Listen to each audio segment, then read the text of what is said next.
My name is Kerry Cassidy. I am Executive Officer at Disability Resources Centre. I was diagnosed with MS when I was 32.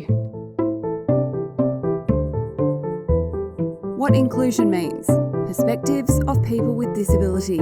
So I think for most of my adult years I've had various symptoms, anything from weakness in my hands to fatigue. When I was actually diagnosed, I couldn't walk properly, and I think it moves from being a medical condition to being a disability when it affects your function and how you move about in the world. When you're diagnosed with something like multiple sclerosis, you don't know how it's going to impact you because we're all totally different.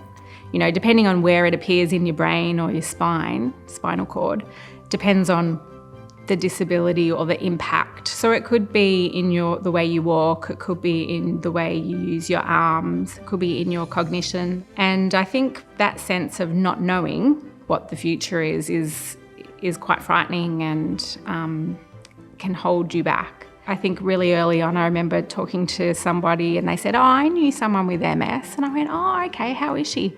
"Oh, she died." And I'm like, how is that helping me? To a large degree, MS is invisible. You might see someone who has trouble walking, but you don't see the other 90% of symptoms that are going on under the surface. A little bit like an iceberg, you know, you can see the top of an iceberg where you can't see underneath what's really going on. I do remember one time, I can sometimes look like I'm a bit wobbly when I'm walking, and I remember someone saying to me, "Really, you shouldn't have turned up here after drinking so much." And I went, "I haven't been drinking anything." And he said, "Oh, yeah, right."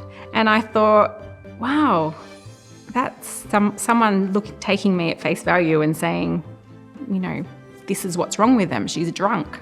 So we can't judge anybody actually. And when someone speaks up and says, actually, I have an invisible disability, the worst thing that can happen is for people to say, "Oh, but you look fine." If I was going to give advice to somebody who is working with a person with a disability or just interacting in some way, I would say really look at the person and value them as an individual. Difference is not a bad thing. I think another tip would be if you're organising an event, for example, and you have someone with a disability attending, it's okay to ask, what do you need? What would make this a better experience for you? My last one is be flexible. You don't have to know everything, but being flexible says to the person, I see that something different or a change would work better for you, and ask them what that might look like. For more information and courses on disability advocacy, visit daru.org.au.